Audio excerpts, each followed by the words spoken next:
Welcome back, dividend stackers. This is my real ULTY portfolio update, part of my journey documenting how I'm building weekly income. I've collected over $2,600 in dividends, and I'm still down 13.5%.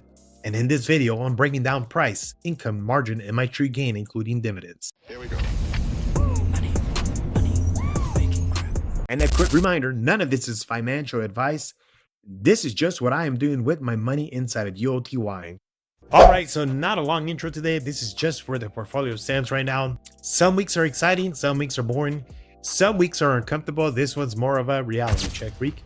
I'm not changing anything today, I'm just documenting. So ULTY ended the week at $38.80, a little bit higher than what we had been, but still lower than the week started. However, it was nice to see it recover after some downslides in the price earlier in the week. My cost basis now stands at $53.75, and my break-even price slowly climbing down to $44.87. I do own 293 shares, and my market value stands at $11,368.40. My total cash invested out of pocket, including dividends, $15,748.02, and my actual out of pocket, which does not include any dividends, sits at $13,145.46, and I have now received a total of $2,602.56. So the income machine keeps pumping cash out, although at a lower rate, and I'll explain that here in a minute.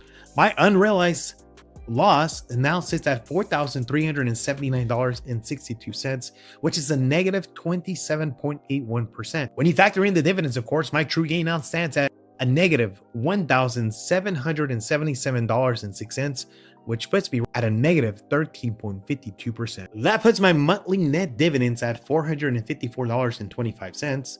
And it looks like we're going to close just shy of $600 this month. So the income machine is slowly starting to slow down. Of course, we did expect that since YieldMax did announce they would be dropping their dividend amount to stabilize the portfolio. So far, not too bad. We have not seen crazy market drops on the price of ULTY, or at least it has been able to recover. And if you've been following along, none of this should be surprising. The income has been doing its job. It's just not strong enough right now to fully offset the price pressure. This is exactly why I track true gain instead of pretending dividends exist in a vacuum. The portfolio isn't collapsing, but it is also not hiding anything. But it's nice to start seeing a little comeback here. The pay is lower than the peak, but it's not zero. And more importantly, it should still be predictable. This really truly feels like a normalization phase. High after taxes, year to date dividend income is sitting at around $2,455. That matters because gross numbers are easy to flex, but net income is what actually compounds. Nothing fancy here. Just tracking it, honestly. And quick margin check. Margin used right now is about $3,260. My equity buffer is still close to 59%, so there's no stress here. Interest is covered, no pressure, no forced decisions, just a monitoring at this point. As I take you over to the dividend side, I did drip my $140.25 manually, buying 4 shares at $38.37. That did cost me $153.48, so I am spending an extra $13 and some change around the extra share.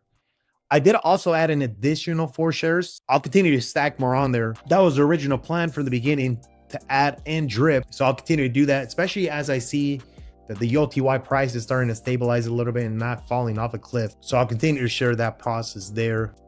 On the dividend side, you can see here that my shares on record were $285 on the ex-dividend date, and it did pay 49 cents. That's the lowest ULTY has paid. That ended up making my gross dividend $140.25. And of course, I am manually dripping it. The ROC on that was 74.89%, and the income was a 25.11%. So just wanted to share one more thing here on the margin side.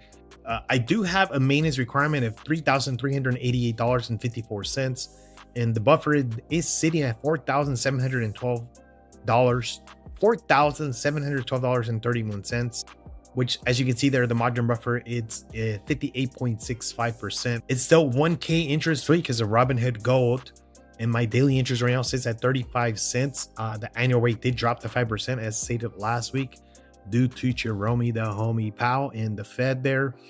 I do have margin available of $9,430.74. And just dropping here, although the maintenance ratio did change earlier in the week to 25%, I did use a little bit more margin, just pulling some money out just to be able to spend here during the Christmas times. But my maintenance ratio did pop to 30%.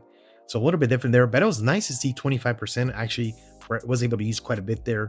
So I'll continue to monitor that. I think once it did happen, I did post it on my post, and that was really nice to see there. But I will continue to drive that down to make sure we balance it out. But it looks like the risk of at least 70% or 50% or higher are now gone. As long as YOTY doesn't tumble in price, I think we're back to normal there. So I'll play around with this a little bit. One of the things I will do is probably start a challenge, maybe another ticker, another ETF. You guys let me know what you guys want to see. I will definitely jump on it. I may start another portfolio just to track something else, maybe a more balanced portfolio. You guys let me know in the comments.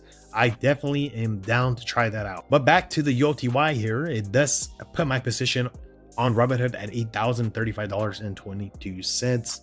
So again, we'll continue to monitor that, and I will share with you as that comes up. All right, so let's spend a minute on price just to add some context to everything else. Starting with the weekly chart, you can see YOTY has been pretty choppy.